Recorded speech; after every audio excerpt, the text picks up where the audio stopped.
Sir, ஆம்ஸ்ட்ராங்கினுடைய படுகொலை, பிஎஸ்பியினுடைய மாநில தலைவர் சென்னையில் வைத்து கொலை செய்யப்பட்டிருக்கிறார். ஒரு சாதாரண குடும்பத்தில் பிறந்து வளர்ந்து வந்தார். APLF அம்பேத்கர் மக்கள் விடுதலை முன்னணி ஒரு அமைப்பை எல்லாம் சேர்ந்து கட்டுறாங்க. கட்டி அதுதான் இவருக்கு தலித் அம்பேத்கருக்கான அடையாளமா இவருக்கு மாறுது. ஆருத்ரா கோல்டு ஃபைனான்ஸ் 5000 கோடி ரூபாய் கொள்ளையடிக்கப்பட்ட நிறுவனம். நிறைய தலித் மக்கள் பணம் கொடுத்துருக்காங்க. இத்தனை பேருக்குமாக ஆளா மாறி பிஜேபி கும்பல்கிட்ட இருந்து வசூல் பண்ணி கொடுக்குறாரு. இந்த 5000 கோடி ரூபாய் அரசியல்ல நேரடியாக தலையிட்டு வசூல் பண்றாரு யார்? ஆம்ஸ்ட்ராங். இப்போ இதில் ஆற்காடு சுரேஷ் எப்படி சார் உள்ளார்? பிஜேபி கும்பலுக்கு ஆற்காடு சுரேஷ் அடியாள். ஆற்காடு சுரேஷ் யாருன்னு கேட்டா குறவர் சமூகத்தை சேர்ந்தவர். என்ன அவங்க தொழில் என்ன? திருடுவது, ஹவுஸ் பிரேக்கிங். ஒரு சமூகத்தை எப்படி சார் திருடுறாங்கன்னு சொல்றீங்க? போலீஸ் நான் சொல்லுங்க, நான் போலீஸ் சொல்லுதுங்க, போலீஸ் ரெக்கார்டு சொல்லுதுங்க. நீ எல்லா வழக்குலயும் வந்து போலீஸ் சொல்றதுக்கு எதிராக பேசுறீங்க. இப்போ இந்த விஷயத்துல போலீஸ் சொல்லுதுன்னு சொல்லிட்டு போலீஸ் 200 வழக்கு பதிவாயிருக்காங்க. ஆனா 300 பேர் இருக்கிற ஒரு குறவர் சமூகத்துல 200 பேர் வந்து திருடனா இருப்பான், கூலிப்படியா இருப்பான். கூலிப்படியா இருக்கா? என்ன சார், எல்லா சமூகத்திலும் திருட இருக்கான் சார். திருட இருக்கா? கூலிக்கு கொலை பண்றவன என்ன சொல்லுவீங்க? கூலிக்கு கொலை பண்றவங்க கூலி படம் சொல்லலாம். ஊரே அதே வேலை செய்துங்க. குறவர் சமூகமே கொலை பண்ணுதுன்னு சொல்றதை ஏத்துக்க முடியாது. தீபக் ராஜா படுகொலையில முன்னாடியே சொல்லியிருக்காங்க. தீபக் ராஜன் படுகொலை செய்யப்பட போயிறாரு. அவருக்கும் எதுவும் எச்சரிக்கல. கள்ளக்குறிச்சி விவகாரத்திலயும் கோட்டை விட்டுருச்சு. விசசாராயத்துல ஆம்ஸ்ட்ராங்குக்கும் எந்த விதமான எச்சரிக்கையும் கொடுக்கல. சட்ட ஒழுங்கு சரியில்லைன்றாங்க. காவல்துறை அரசியல்வாதிகள் எதை சொல்லுமோ அது செய்வதற்காக காவல்துறை. கண்டிப்பாக காவல்துறை தலையீடு இல்லாமல் இது இருக்காது. போலீஸ் அதிகாரிகள் கரப்ட் ஆயிருக்காங்க, அரசியல் ஈடுபாடு இருக்குதுன்றதுனால இவங்க லூஸ்ல வருது வந்து இந்த ஆட்சிக்கு தானே சார் கெட்ட பேரா மாறுது. கேரளாவில் இப்படிலாம் பண்ண முடியாது, மேற்கு வங்காளத்தில் பண்ண முடியாது, பஞ்சாப்ல பண்ண முடியாது, இங்கே பண்ணலாம். ஏன்? எல்லாத்துக்குள்ளேயும் அரசியல். நீங்க ஆம்ஸ்ட்ராங்கே இப்போ 50 பேரோட இருப்பாரு, அவருக்கே இந்த நிலைமைனா அப்போ உங்களுக்கு எனக்கு என்ன நிலைமை? புரட்சியாளர் லெனின் பேசுறது தப்பா சொல்லிட்டாரு. லெனின் தமிழ்நாடு போலீஸ் போற லஞ்சம் வந்து பேசியிருக்காரா? இல்ல. அப்புறம் போலீஸே வந்து இந்த அரசினுடைய கருவிகள் எதுவுமே மக்களுக்காக பயன்படாது. நக்சல் பாரி வரட்டு வாதம் இங்க எடுபடாது. தேவையான போது மாவோவையும் லெனினையும் எடுத்துக்கலாம், தேவையில்லாத போது விட்டுலாம்ல சார். அறம் நாடு பார்வையாளர்களுக்கு வணக்கம். இன்று நம்மோடு இணைந்திருக்கும் சிறப்பு விருந்தினர் மூத்த பத்திரிகையாளர் தமிழா பாண்டியன் அவர்கள். வணக்கம். வணக்கம் சார். ஆம்ஸ்ட்ராங்கினுடைய படுகொலை, பிஎஸ்பியினுடைய மாநில தலைவர் சென்னையில் வைத்து கொலை செய்யப்பட்டிருக்கிறார். சென்னையே ஸ்தம்பிக்குதுன்னு தான் சொல்லணும். பல இடங்களில் சாலை மறியல் நடக்குது. குற்றவாளிகள் 8 பேர் வந்து அவர்களாகவே சரணடைஞ்சிருக்காங்க கொலையான சில மணி நேரங்களிலே. எப்படி பார்க்குறீங்க இந்த கொலையை? சென்னையில் வந்து தமிழ்நாட்டில் குறிப்பாக சட்ட ஒழுங்கு சரியில்லை, ஒரு அரசியல் தலைவருக்கே, கட்சியின் தலைவருக்கே இந்த நிலை ஏற்படுதுன்னா என்ன நடக்கிறது இங்கே? அது மாதிரியான குரல்கள்லாம் எழும்புது. முதல்ல யார் இந்த ஆம்ஸ்ட்ராங், அவருடைய பின்னணி, அதுக்கப்புறம் இந்த கொலை பின்னணி குறித்து. இல்லை, ஆம்ஸ்ட்ராங்கு ஒரு சாதாரண ஒரு குடும்பத்தில் பிறந்து வளர்ந்தவர் தான். ஆரம்ப கட்டத்தில் இவர் வெள்ளரவியோடு பழக்கம் ஏற்படுது. வெள்ளரவி வட சென்னையில் ஒரு பிரபலமான தாதா. வெள்ளரவியோடு பழக்கம் ஏற்பட்ட பிறகு இவருக்கு தலித் அரசியல் ஒட்டி கொள்கிறது. தலித் அரசியல் தெரிந்து கொண்ட பிறகு பூவை மூர்த்தியோடு பயணப்பட்ட பிறகு அடுத்த கட்ட தலித் அரசியல். தலித் இளைஞர்கள் நிறைய இவரை ஃபாலோ பண்ண ஆரம்பிக்கிறான். அப்போ இவருக்கு ஒரு தலித் முகம் இவருக்கு கிடைச்ச பிறகு அவர் தலித் சமூகத்திலேருந்து வர ஒரு தலைவர். ஆமாம், தலைவர். அதாவது சாதாரண நபர் எப்படி தலைவர் ஆகிறாருன்னு சொல்கிறேன். Okay sir. எப்படி? நீங்கள் இப்போ அவங்க அப்பா தலித் தலைவர் கிடையாது, அவங்க குடும்பம் தலித் இயக்கத்தை கிடையாது, இவர் தான் ஒரு தலித் தலைவராக எமர்ஜி ஆகிறாரு. அப்போ இவருக்கு வெள்ளரவிங்கிறது நீங்கள் யார் எப்படி வட சென்னை தாதா. அப்போ எல்லா அரசியல் கட்சி தலைவனும் தெரியும். இதில் இவர் தேர்ந்தெடுத்து திமுகவையோ அதிமுகவையோ அல்ல, எதை தேர்ந்தெடுக்கிறாரு? தலித் அரசியலை தேர்ந்தெடுத்து நீங்கள் பூவை மூர்த்திகிட்ட போய் அடைக்கலமாகிறார். பூவை மூர்த்திகிட்ட இருந்து அம்பேத்கர் தலித் அரசியலை கற்றுக்கிறார். கற்றுக்கொண்ட பிறகு அங்கேருந்து வெளியேறி என்ன பண்ணுறாங்க கேட்டிங்கன்னா, APLF அம்பேத்கர் மக்கள் விடுதலை முன்னணி ஒரு அமைப்பை எல்லாம் சேர்ந்து கட்டுறாங்க. கட்டி அதுதான் இவருக்கு தலித் அம்பேத்கருக்கான அடையாளமாக இவருக்கு மாறுது. மாறிய பிறகு இவர் சுயேட்சையாக தேர்தல் நிற்கிறார். வட சென்னை பெரம்பூர் பகுதியில் தேர்தல் நின்று ஜெயிக்கிறார். என்ன சின்னம்னா சுயேட்சையாக இவருக்கு ஒதுக்கின சின்னம் யானை. அது வரைக்கும் பகுஜன் சமாஜுக்கு இவருக்கு சம்மந்தமே இல்லை. கன்சிராம மாயாவதிக்கு தொடர்பே இல்லை.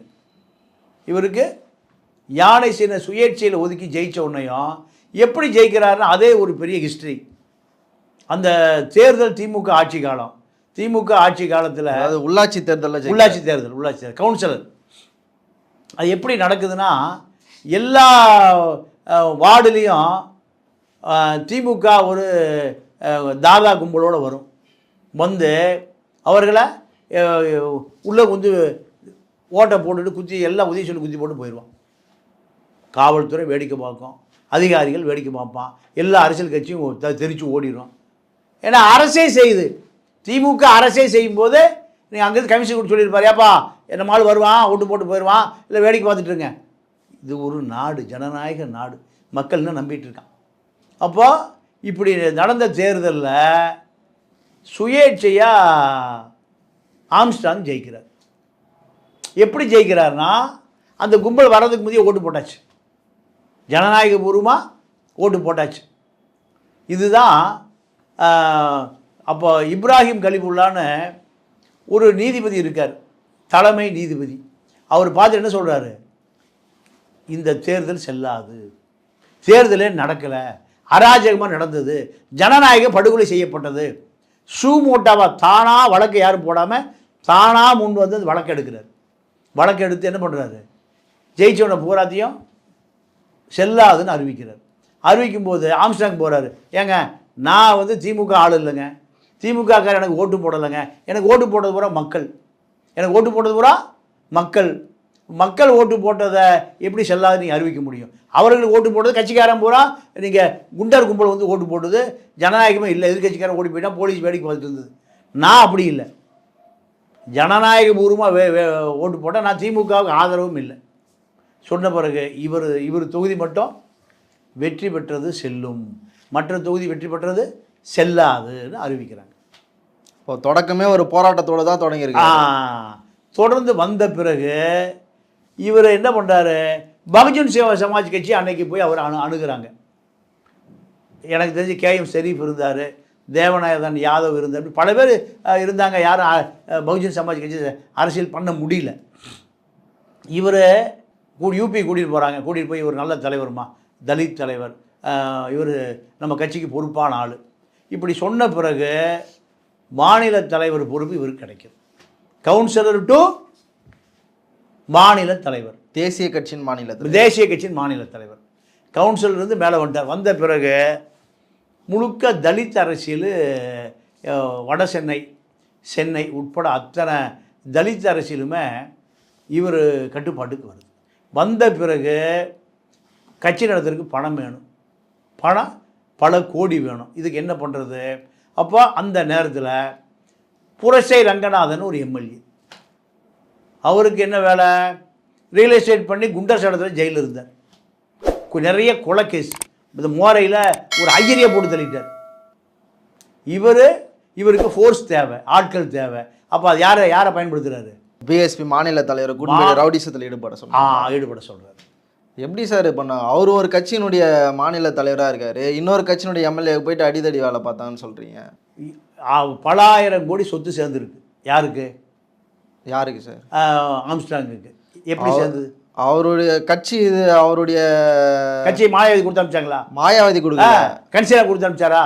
காசே இல்லைன்ற மாதிரி தானே போட்டிருக்காரு. இது யாரு மனுவில், வேட்பாளர் மனுவில் இது பண்ண, வேட்பாளர் மனுவில் காசு இல்லைன்னு தான் போட்டிருக்காரு. வட சென்னையில் ரியல் எஸ்டேட்டு, இப்போ புரசை ரங்கநாதன், ஆம்ஸ்ட்ராங் 2 பேர் இல்லாமல் இடம் யாரும் விற்கவும் முடியாது, வாங்கவும் முடியாது. ஏழை பங்காளனா சொல்லுங்க. இவர் இவ்வளவு பெரிய உயரத்துக்கு வந்ததுக்கு காரணமே புரசை ரங்கநாதன் தான். உலகமே தெரிஞ்ச செய்தி. உலகமே, நீங்கள் ப. சிதம்பரத்தினுடைய ஆளினால் அழகுராஜா புரசை ரங்கநாதன். காங்கிரஸில் சீட்டு கொடுத்து ஜெயிச்சு திமுகவுக்கு வந்த பிறகு திமுக இவரை பல ஆயிரம் கோடி கொடுத்தாலும் வேண்டான்னு சொல்லி தள்ளி வச்சிருக்கு. யாரை? புரசை ரங்கநாதன். புரசை ரங்கநாதனுக்கு ஆளினால் மேன் பவர் பூரா யார்? வேறு யார்? நம்ம ஆம்ஸ்ட்ராங் தான். ஆம்ஸ்ட்ராங் இல்லைன்னா புரட்சி ரங்கநாதனே இல்லை. இப்போ கொலைக்கான பின்னணி என்ன? கொலைக்கான பின்னணி என்னன்னா, அடுத்த கட்ட நகர்வு ஆருத்ரா கோல்டு ஃபைனான்ஸ். இது 5000 கோடி ரூபாய் கொள்ளையடிக்கப்பட்ட நிறுவனம். இந்த 5000 கோடி கொள்ளையடிக்கப்பட்ட நிறுவனம் இதில் இப்போ பிஎஸ்பி பிஜேபி மோதல். எப்படி பிஜேபி பிஎஸ்பி மோதல்னா, ஆர்கே சுரேஷ் ஹாரிஸ் யாருன்னா ஆருத்ரா கோல்டு ஃபைனான்ஸினுடைய ஒரு இயக்குனர், இன்னொருவர் ராஜசேகர், இப்படி அமர் பிரசாத் ரெட்டி. இந்த கும்பல் பூரா ஆருத்ரா கோல்டு ஃபைனான்ஸை வழக்கை ஒன்றும் இல்லாமல் செய்வதற்கு பேரம் பேசப்பட்டு முழுக்க இந்த கும்பல் ராஜசேகரை தூக்கிட்டு போகுது. 5000 கோடி எழுதி வாங்குறது. இப்படி கடத்தி கொண்டு போகப்பட்ட இந்த கும்பலிருந்து ராஜசேகர் தவிச்சு பூவை ஜெகன்மோகன் போய் செட்டில் ஆகிறார். ஏன்னா அவரு தலித். யார்? ராஜசேகர் போய் செட்டில் ஆன பிறகு ஜெகன்மோகன் கூட யார்கிட்ட விடுறாரு? ஆம்ஸ்ட்ராங்கிட்ட விடுறாரு. ஆம்ஸ்ட்ராங்கிட்ட விட்ட பிறகு ஆம்ஸ்ட்ராங் இதில் தலையிடுறார். ஏன்னா நிறைய போலீஸ் அதிகாரிகள் பணம் கொடுத்துருக்கான். யாருக்கிட்ட? ஆருத்ரா கோல்டு ஃபைனான்ஸில் நிறைய தலித் மக்கள் பணம் கொடுத்துருக்காங்க. இத்தனை பேருக்குமாக ஆளாக மாறி நீங்கள் ஆர்கே சுரேஷ் உட்பட பிஜேபி கும்பல்கிட்டருந்து வசூல் பண்ணி கொடுக்குறாரு. யாருக்கிட்டேருந்து? ராஜசேகர் கூட இருக்கார். ஆரிஸு பாதி அடிச்சுட்டு போயிட்டார். ஆர்கே சுரேஷ் வெளிநாடு தப்பிச்சு போயிட்டார். இந்த 5000 கோடி ரூபாய் அரசியலில் நேரடியாக தலையிட்டு வசூல் பண்ணுறார். யார்? ஆம்ஸ்ட்ராங். இப்போ எல்லாம் அந்த இடத்துல பரபரப்பான செய்தி. பாதிக்கப்பட்ட மக்களுக்கு வாங்கி கொடுத்தாருன்னு செய்திகள் சொல்கிறாங்க. பாதிக்கப்பட்ட மக்களுக்கு வாங்கி கொடுத்தாரு. இவர் என்ன நீதிமன்றம் நடத்தினாரா? கோர்ட் நடத்தினாரா? என்ன பண்ணியிருப்பாரு? இல்லை, ஆருத்ராவே வந்து நான் யாரெல்லாம் பணத்தை இருந்தாலும் அவங்களுக்கு கொடுக்குறேன்னு சொல்லியிருக்காங்க. இப்போ அவங்கக்கிட்ட பேசி தானே வாங்கி கொடுத்துருக்காரு. எல்லாத்துக்கும் வாங்கி கொடுத்துட்டாரா? யாரெல்லாம் அவர்கிட்ட போய் முறையிட்டாங்களோ அவங்கக்கிட்ட வாங்கி எல்லாம் கட்ட பஞ்சாயத்து தான். யார் போய் முறையிடுவா? இப்போ இதில் ஆற்காடு சுரேஷ் எப்படி சார் உள்ளார்? ஆற்காடு சுரேஷ் எப்படி வராருன்னா, பிஜேபி கும்பலுக்கு ஆற்காடு சுரேஷ் அடியாள். ஆற்காடு சுரேஷ் யாருன்னு கேட்டால் ஒரு ஷெட்யூல்டு ட்ரைப்ஸ். ஆற்காடு சுரேஷ் கேரளா தமிழ்நாடு பார்டரில் ஒரு கிராமம் இருக்குது, அதாவது கொரவன் குடிசைன்னு. இதுதான் இவருடைய பூர்வீகம். ஆற்காடு சுரேஷா சார்? ஆமாம். அப்புறம் ஏன் சார் ஆற்காடு சுரேஷ்னு வச்சுருக்காங்க பேர்? இல்லை, அவர் ஆற்காடு சுரேஷ் இல்லாமல் இனிமேல் எனக்கு தெரிஞ்ச அவரை ஆற்காடு இளவரசர் சுரேஷ்னு வைக்காம விட்டாங்க. இல்லை சார், கேரளா தமிழ்நாடு பார்டர். கேரளா இல்லை, ஆந்திரா தமிழ்நாடு. இங்கே புன்னைன்னு சொல்கிறாங்க அவரோட. இல்லை, குறவன் குடிசை தான் அவருடைய பூர்வீகம். ஆற்காடு சுரேஷ் குறவர் சமூகத்தை சேர்ந்தவர். என்ன சமூகம்? எஸ்டி குறவர் சமூகத்தை சேர்ந்தவர். குறவன் குடிசைன்னு இருக்கு. அங்கே 200-300 ஃபேமிலி இருக்குது. என்ன அவங்க தொழில் என்ன? திருடுவது, ஹவுஸ் பிரேக்கிங். சார் ஒரு சமூகத்தையே வந்து இது மாதிரி சொல்கிறீங்க.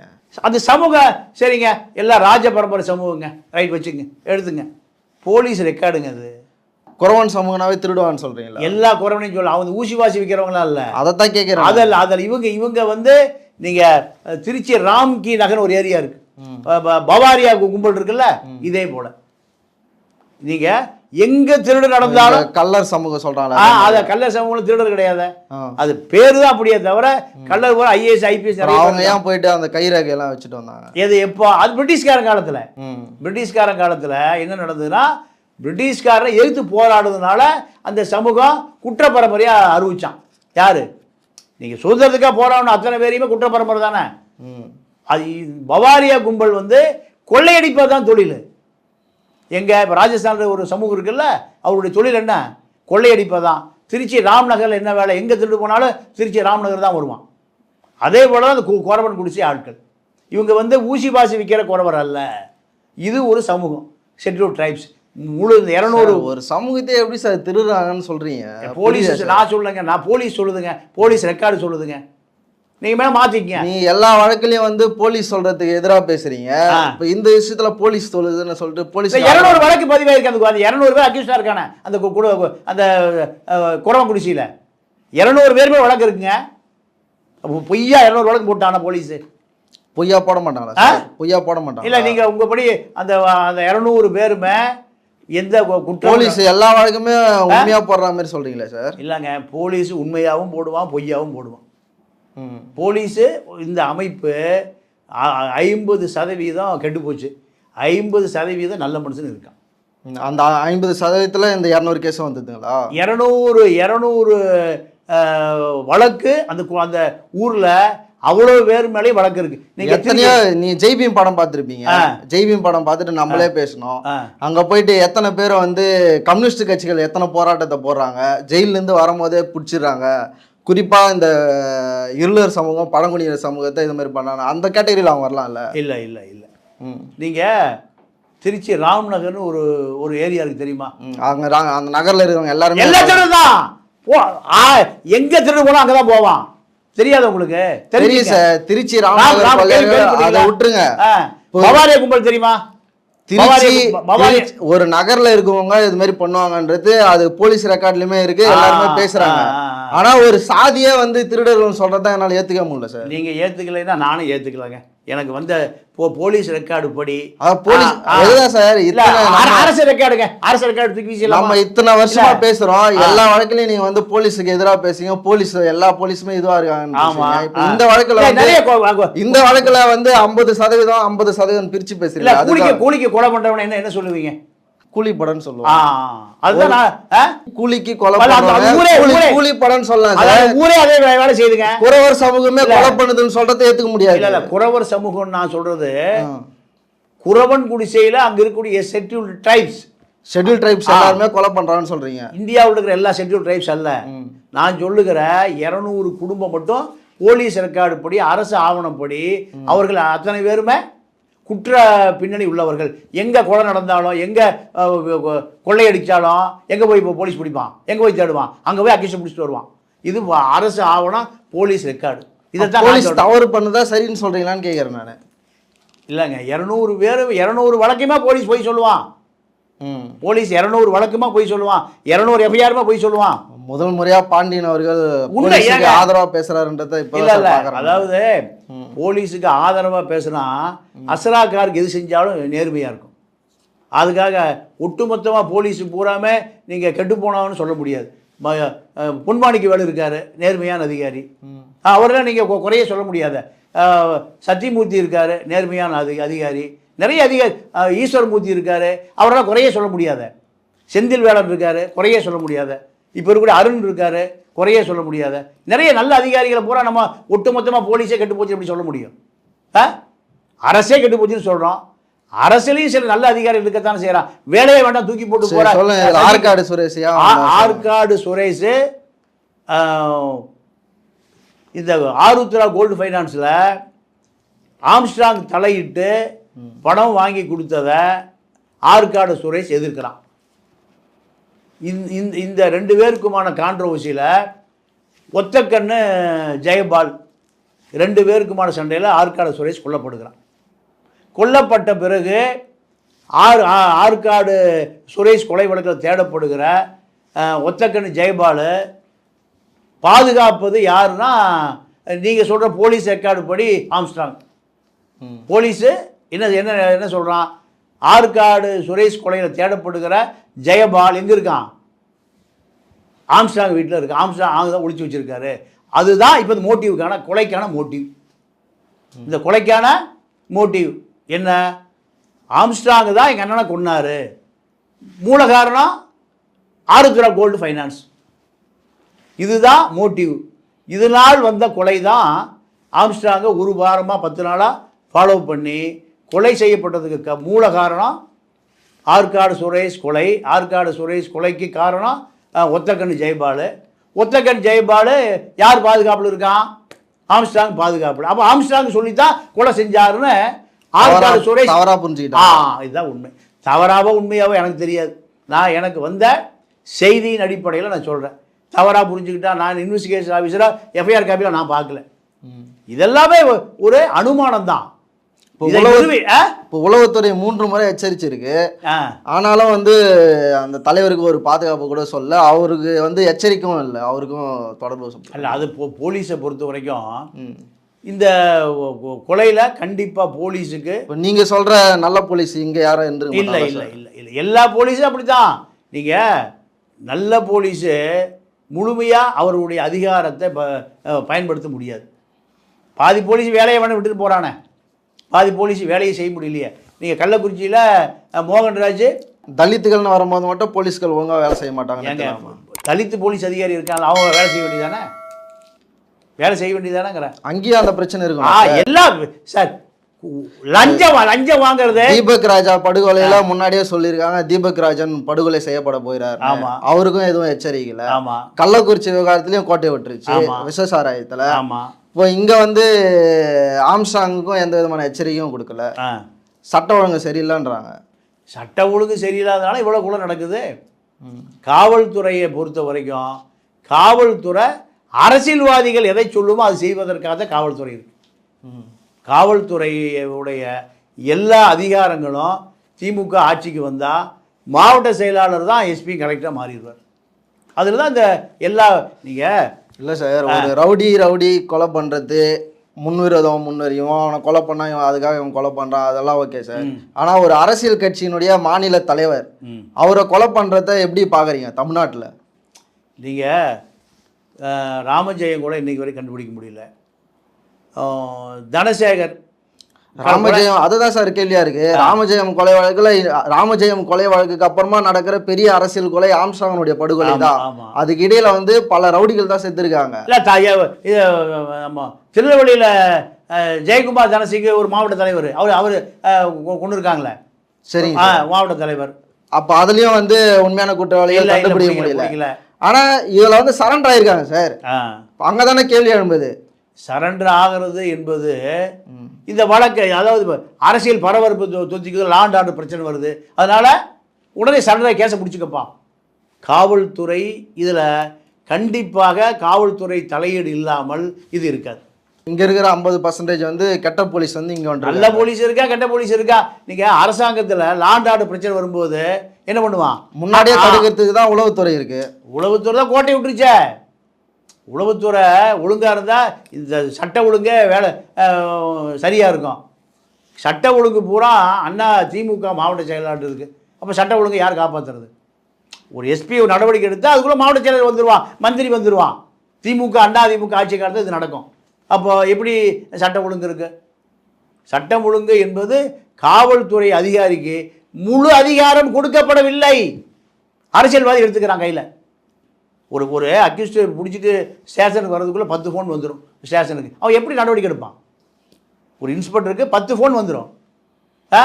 நம்மாளியான்னு அவன் எப்படி நடவடிக்கை எடுப்பான் அந்த இன்ஸ்பெக்டரு? இதே நிலைமை தான் ஏசிக்கு, இதே நிலைமை தான் டிசிக்கு. கமிஷனராக ஆளுங்கட்சி தயவுல தான் கமிஷனராக வர்றாங்க. அப்போ எப்படி வேலை செய்ய முடியும்? டிஜிபியாக வர்றவன ஆளுங்கட்சி தயவுல தான் டிஜிபியாக வர முடியுது. அப்புறம் எப்படி வேலை செய்ய முடியும்? ஆளுங்கட்சி ஆதரவாக இல்லாமல் எதிராக இருந்தீங்கன்னா தனியில்லா காட்டுக்கு மாற்றிடுவான். அப்புறம் எப்படி காவல்துறை வேலை செய்யும்? காவல்துறை வேலையே செய்யாது. சரி, இப்போ இந்த ஆருத்ரா வழக்குகளாக எப்படி சார் போயிட்டுருக்கு? அது சரியாக விசாரிச்சிருந்தா இந்த படுகொலையை தடுத்துருக்க வாய்ப்பு இருக்கு. ஆருத்ரா மாதிரி எனக்கு 500 வழக்கு இருக்குது. எக்கனாமிக்கல் அஃபென்ஸ் விங்குன்னு ஒரு விங்க் இருக்குது. 5 கோடி ரூபா கொடுத்து அந்த சீட்டுக்கு வருவாங்க. எதுக்கு? கமிஷன் வாங்குறது. அப்புறம் யார் நடவடிக்கை இருக்குது? இது வரைக்கும் ஏதாவது இது மாதிரி கொள்ளையடிக்கப்பட்ட பணத்தை ஏதாவது திருப்பி கொடுத்ததாக ஏதாவது கேள்விப்பட்டிருக்கீங்களா? இல்லை. இது போன்ற பல ஆருத்ரா போல ஹிஜாவு ஆருத்ரா பல நிறுவனங்களில் 1 லட்சம் கோடி ரூபாய் வரை கொள்ளையடிக்கப்பட்டிருக்கு. 1000 கூட ஒருத்தருக்கு வாங்கி கொடுத்ததா வரலாறே இல்லை. அப்போ எப்படி இந்த நாடு சட்டம் ஜனநாயகம்? எனக்கு தெரிஞ்சு இந்த நாகேஸ்வரா பார்க்கில் 2000 பேர் கூடுவான் ஒரு 25 வருஷத்துக்கு முந்தி. அனுபவ பிளான்டேஷன் தேக்கு மர திட்டம் ஒரு 10,000 கோடி ரூபா கொள்ளையடிக்கப்பட்டது. எந்த நடவடிக்கையும் இல்லை. அவன் பூரா இப்போ ரிட்டையர்ட் ஆகி ஓய்வு பெறுவரம் பூரா டெபாசிட் பணத்தை கொடுத்து வச்சுருந்தான். அந்த பணம் பூரா போச்சு. பாதி பேர் அந்த கூட்டத்துக்கு வர முடியும் செத்தே போயிட்டான். இப்போ சட்ட ஒழுங்கு சரியில்லைன்னு சொல்லிட்டு இந்த அரசு இப்போ போலீஸ் அதிகாரிகள் கரப்ட் ஆகியிருக்காங்க, அரசியல் ஈடுபாடு இருக்குதுன்றதுனால இவங்க லூஸில் வர்றது வந்து இந்த ஆட்சிக்கு தானே சார் கெட்ட பேராக மாறுது. ஆட்சி கெட்ட பேர் முதலமைச்சர் தெரியாமல் இருக்குமா, உள்துறைக்கு தெரியாமல் இருக்குமா, சீஃப் செக்ரட்டரி தெரியும், எல்லாத்துக்கும் தெரியும். 10 நாள் மக்கள் பேசிட்டு அடுத்த வேலைக்கு போயிடுவோம். ஒரு தலைவரோட உயிர் போயிடுச்சுல சார். என்ன பண்ணுறது? நீங்கள் இந்த நாட்டை பொறுத்த வரைக்கும் பாதுகாக்க வேண்டியது போலீஸ். போலீஸே பாதுகாக்கலைன்னா யார்கிட்ட போய் குற்றம் சொல்லுவீங்க? யார்கிட்ட போய் கேட்குறது? இதுதான். நீங்கள் பூண்டி கலைச்செல்வன்னு ஒரு மாவட்ட செயலாளர் எங்கள் திருவாரூரில் ரவுடி போய் கொண்டுட்டு வர்றான். பூண்டி இப்போ இருக்கிறவருடைய அண்ணன், அவர் ஜெயிச்சா மந்திரி, ஒரு ரவுடி போய் ஜெயிலிருந்து போய் கொண்டுட்டு வரான், கூலிப்படம் போய் கொண்டுட்டு வரான். அப்போ திமுக மாவட்ட செயலாளர்களையே காப்பாற்ற முடியல திமுகவில், யாரை காப்பாற்றுவோம்? அப்போ அதனால் அப்படியே இப்போ உங்களையும் காப்பாற்ற முடியாது, யாரையும் காப்பாற்ற முடியாது. இப்போ நீங்கள் ஆம்ஸ்ட்ராங்கே இப்போ 50 பேரோடு இருப்பார், அவருக்கே இந்த நிலைமைன்னா அப்போ உங்களுக்கு எனக்கு என்ன நிலைமை? 50 பேரோடு இருக்கக்கூடிய ஆம்ஸ்ட்ராங்குக்கே இதான் நிலைமை. தீர்வு என்ன சார்? தீர்வு என்ன? மக்களுக்கு எதுவுமே தெரியல. கேரளாவில் இப்படிலாம் பண்ண முடியாது, மேற்கு வங்காளத்தில் பண்ண முடியாது, பஞ்சாபில் பண்ண முடியாது, இங்கே பண்ணலாம். ஏன்? எல்லாத்துக்குள்ளேயும் அரசியல் இருக்குது. திமுகக்குள்ள அரசியல், அதிமுக அரசியல், எதுக்குள்ள? போலீஸுக்குள்ள அரசியல், காவல்துறைக்குள்ள அரசியல். காவல்துறைக்கு நீங்கள் நண்பனாக இருந்தீங்கன்னா நீங்கள் எந்த தப்பு வேணால் பண்ணிக்கலாம். நீங்கள் A1 A2 ஆயிரம் A2. காவல்துறையிலே 2 வகையாக இருக்காங்களே, அதில் ஐயா ஒரு வரை அமைதியாக வேடிக்கை பார்த்துட்டு இருப்பான், ஒன்றும் பண்ண முடியாது. ஏன்னா 50% அதிகார மையத்தோடு கூட்டாளியாக இருக்கான். அதாவது நீங்கள் ஒரு எஸ்பி இருப்பார், 26 வயசில் ஐபிஎஸ்ஸாக வந்து உட்காருவார். அப்படி உட்காரும்போது அவருக்கு, இது நான் சொல்கிறது 2001க்கு முன்பு, அதே ஸ்டேஷனில் எஸ்பி டிஎஸ்பி ஒருத்தர் இருப்பார். நல்லா கேட்டுங்க, தெரிஞ்சுங்க. எஸ்பிக்கு ஒரு டிஎஸ்பி இருப்பார். இப்போ அந்த இடத்துல யார் தெரியுமா இருக்கா? எஸ்பி இன்ஸ்பெக்டர் இருக்கார். இன்ஸ்பெக்டருக்கு விஷயம் அதிகமாக தெரியுமா? அந்த டிஎஸ்பி 20 வருஷம் ஆக ஒருத்தர் டிஎஸ்பி யார் எங்கேருந்து வருவார்? எஸ்ஐயாக இருந்து வருவார், ஏட்டையாக இருந்து வருவார். சட்டம் ஒழுங்கு பூரா அவர் கட்டுப்பாட்டில் வச்சுருப்பார். எஸ்பி அவரு தான் ஆலோசனை கேட்பார், டிஐஜி அவரு தான் ஆலோசனை கேட்பார், ஐஜி அவரு தான் ஆலோசனை கேட்பார். யார்கிட்ட? எஸ்பி டிஎஸ்பிகிட்ட. இப்போ அந்த எஸ்பி டிஎஸ்பி போய் யார் வந்துட்டான்? எஸ்பி இன்ஸ்பெக்டர் வந்துட்டார். எஸ்பி இன்ஸ்பெக்டர் ஏன் வந்தாங்கன்னா, டிஎஸ்பி அரசியல்வாதி சொன்னால் கேட்க மாட்டான், அவனுக்கு சட்ட ஒழுங்கு முழுக்க தெரியும், பழுத்த பழமாக இருப்பார். அவருக்கு எவன் குற்றவாளி, எவன் அக்யூஸ்டு, எவனை பிடிச்சி உள்ளே போட்டால் சட்டம் ஒழுங்கு சரியாக வரும், யார் ஜாதி தலைவன், எவனை பிடிச்சி உள்ளே போடணும், எல்லாம் தெரியும். ஆனால் அவரை டிஎஸ்பியே இல்லாமல் டிஎஸ்பி பூரா தூக்கிட்டாங்க. ஏன்? அரசியல்வாதி கட்டுப்பாட்டில் இருக்கணும் அந்த எஸ்பி. அதுக்காக யாரை போட்டிருக்காங்க? ஒரு இன்ஸ்பெக்டர் போட்டிருக்காங்க. எப்போ? திமுக ஆட்சி காலத்தில் 96 2001 காலத்தில் டிஎஸ்பி எடுத்துகிட்டு எஸ்பிக்கு இன்ஸ்பெக்டர். எஸ்பி இப்போ சஸ்பெண்ட் செய்யப்பட்ட கள்ளக்குறிச்சி எஸ்பி ராஜஸ்தானை சேர்ந்த ஒரு வட இந்திய எஸ்பி. அவருக்கு கள்ளக்குறிச்சியில் என்ன நடக்குதுன்னு தெரியாது. யார் சொல்லணும்? எஸ்பி இன்ஸ்பெக்டர் சொன்னால் தான் தெரியும். எஸ்பி இன்ஸ்பெக்டர் சண்முகம் அவர் தமிழர் தானே சார்? அவர் தமிழர். அவர் எத்தனை வருஷமாக அங்கே இருக்கார்? 10 வருஷமாக இருக்கார் அங்கே. எஸ்பி சஸ்பெண்ட் பண்ணுவாங்க, இன்ஸ்பெக்டர் சஸ்பெண்ட் பண்ண மாட்டாங்க. இன்ஸ்பெக்டர் தான் எல்லா ஸ்டேஷன்லையும் அரசியல்வாதி சொல்கிற ஏவலை செய்கிற ஆள். இது இது இது எப்போ நடந்தது? திமுக ஆட்சி காலத்தில் நடந்தது. பழுத்த பழமாக இருந்த டிஎஸ்பி நீக்கப்பட்டு தமிழ்நாடு முழுக்க அரசியல்வாதி சொன்னால் கேட்கக்கூடிய இன்ஸ்பெக்டரை போட்டு எஸ்பி கண்ட்ரோல் பண்ணாங்க. இதுதான் இவ்வளவு சட்ட ஒழுங்கும் கெட்டு போனது. அதே போல் நீங்கள் ஹிட்டாச்மெண்ட்டுன்னு ஒன்று இருக்கும். அட்டாச்மெண்ட்டுனா சேர்ந்து இருப்பது, ஹிட்டாச்மெண்ட்டுனா டிட்டாச்மெண்ட்டு சேராது இருப்பது. அங்கே ஒரு டிஎஸ்பி இருப்பார். அந்த டிஎஸ்பி என்ன பண்ணுவார்? டிஜிபிக்கு தபால் அனுப்புவார். அப்போது இந்த மாவட்டத்தில் என்ன நடக்குது, மாவட்டத்தில் சட்ட ஒழுங்கு எப்படி இருக்குது அப்படிங்கிறத டிஜிபியோட நேரடி கண்ட்ரோல் இருக்கிறவர் தான் டிட்டாச்மெண்ட்டு டிஎஸ்பி. அவர் டிஜிபிக்கு அனுப்புவார். இவர் இந்த டிஎஸ்பி எஸ்பிக்கு கொடுப்பார். ரெண்டும் வேறு வேறு இருந்தால் பிரச்சனைன்னு சொல்லுங்கள் சார். என்ன பிரச்சனைன்னு சொல்லுங்கள். அதை தூக்கிட்டாங்க. தூக்கிட்டு அரசியல்வாதி கட்டுப்பாட்டு எஸ்பி ஆஃபீஸ் வந்துருச்சு. அரசியல்வாதி கட்டுப்பாட்டில் எஸ்பி ஆஃபீஸ் வந்த பிறகு எந்த அரசியல்வாதி சார்? திமுக அதிமுக. அப்புறம் எப்படி போலீஸ்கார் வேலை பார்ப்பான்? அப்புறம் எப்படி உளவு பிரிவு வேலை பார்க்கும்? நீங்கள் அடிக்கடி மாவாவை வந்து நீங்கள் மேற்கோள் காட்டுவீங்க. கம்யூனிஸ்ட் புக்கெல்லாம் நீங்கள் படிச்சிருப்பீங்க. இப்போ அதை வந்து இந்த போலீஸ் சிஸ்டமே மக்களை பாதுகாக்காதுன்னு தான் சார் பேசுகிறாங்க. அதை உண்மைதான். அப்படி இருக்கும்போது நீங்கள் போலீஸ் அரசியல் கை போலீஸில் இல்லைன்னா மக்களை நல்லா பாதுகாத்துறான்ற மாதிரி பேசுகிறீங்களே. ஆமாம். அதாவது போலீஸ் முழுமையாக செயல்பட்டால் மக்கள் பாதுகாக்கப்படுவாங்க. அந்த சிஸ்டமே அப்படி இல்லை சார். இல்லை அப்படிலாம் இல்லை. நீங்கள் தப்பாக புரிஞ்சுக்கிட்டீங்க. அது காவல்துறையை சுதந்திரமாக செயல்பட விட்டால். புரட்சியாளர் லெனின் பேசுறது தப்பா சொல்லிட்டாரு. லெனின் தமிழ்நாடு போலீஸ் போற லஞ்சம் வாங்க பேசியிருக்காரா? இல்ல. அப்புறம் போலீஸே வந்து இந்த அரசினுடைய கருவிகள் எதுவுமே மக்களுக்காக பயன்படாது. அதாவது நக்சல்பாதி வரட்டுவாதம் இங்கே எடுபடாது. நக்சல்பாதி வரட்டுவாதம் யதார்த்தம் இல்லைங்க. யதார்த்தம் வந்து தேவையான போது மாவாவையும் லெனினையும் எடுத்துக்கலாம், தேவையில்லாத போது விட்டுலாம்ல சார்? இல்லை, அது உங்கள் பாலிசி போல் இருக்கு. இல்லை, உங்கள் பாலிசி இல்லை. நான் அப்படிலாம் சொல்கிறதே இல்லை. நீங்கள் தானே சொல்கிறீங்க. இப்போ சொல்கிறீங்களா?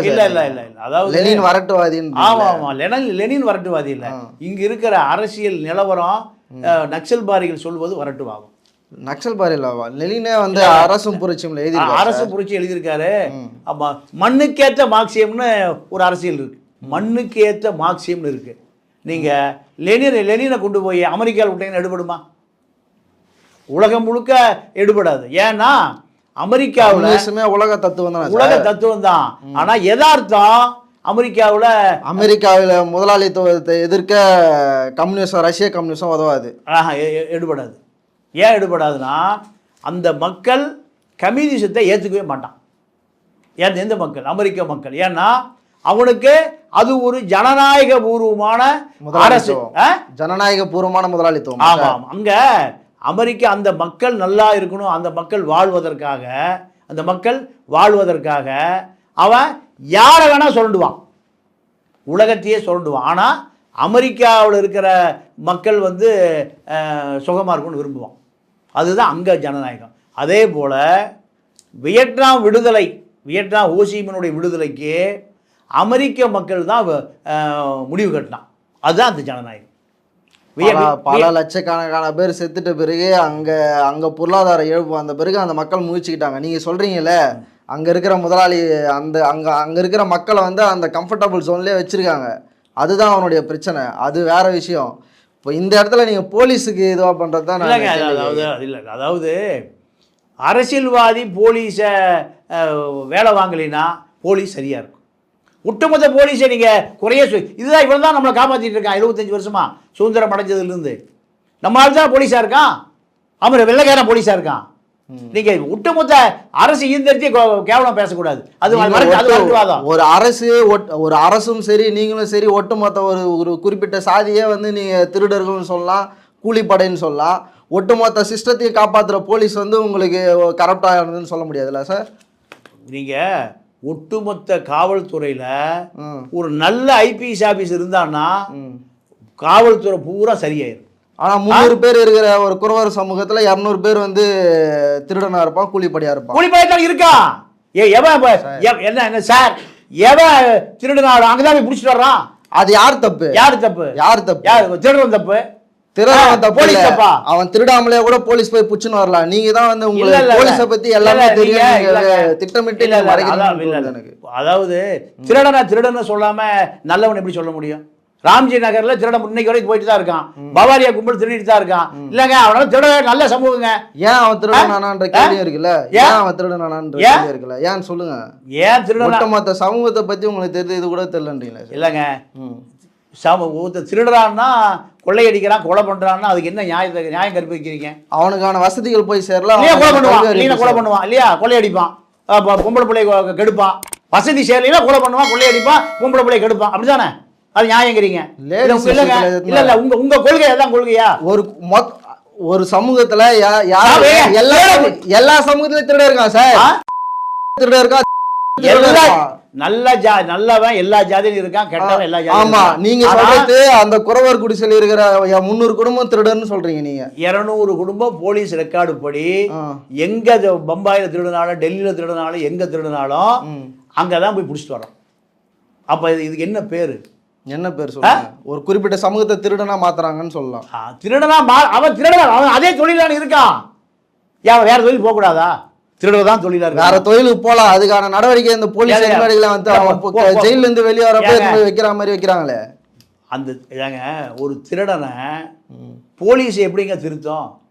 போலீஸ் எல்லாம் திருத்தாது, அவன் தான் திருத்தணும். ஒரு சமூகம் 200 பேர் இருக்கான்.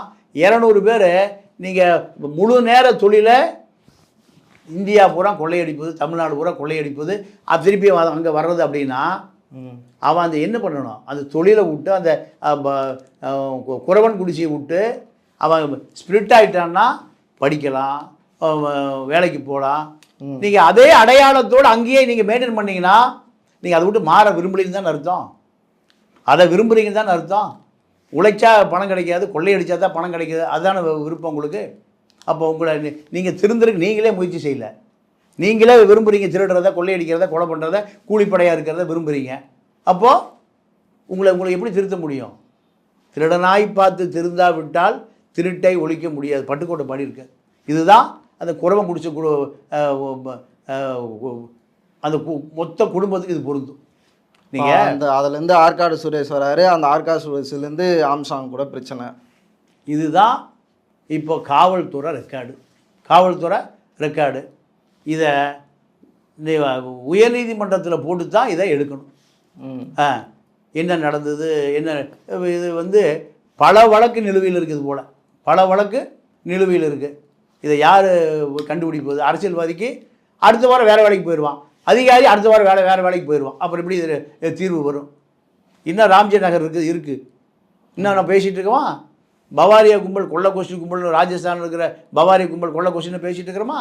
அப்புறம் இதெல்லாம் நீங்கள் அந்த சமூகம் மாறுவதற்கு முயற்சி பண்ணணும். நீங்கள் ராம்ஜி நகரில் இருக்கக்கூடிய ஆட்கள் பூரா வேறு தொழிலுக்கு போயிட்டான், பாதி பேர் போயிட்டான், இன்னும் பாதி பேர் இருக்கான். எங்கே எது திருடு போனால் ராம்ஜி நகர் போகலான்னு போலீஸ் ரெக்கார்டு இருக்குது தெரியுமா? அப்போ இதெல்லாம் யார் மாற்றுவது? போலீஸ் மாற்ற மாட்டான். அந்த தொழிலில் இருக்கக்கூடிய சமூகம் தான் மாறிக்கணும். அதுதான் ஒரே தீர்வே தவிர இதுக்கு வேறு தீர்வே கிடையாது. அதே போல் தான் குறவன் குடிசை, ஆந்திரா தமிழ்நாடு பார்டர் இருக்கக்கூடிய அந்த ஆற்காடு சுரேஷ் கும்பல், நீங்கள் அந்த செட்டப்பையே மாற்றிடணும். மாற்றினா எப்படி அங்கே போவான்? அந்த அடையாளமே இல்லாமல் போயிடும். அதை செய்யாமல் அங்கே மீண்டும் மீண்டும் அதே தொழிலை செஞ்சால் அப்போ அவன் போலீஸ் அங்கே தான் போச்சு செய்வான். ஆளே இல்லைன்னு எப்படி போவான்? தொழிலே இல்லைன்னு எப்படி போவான்?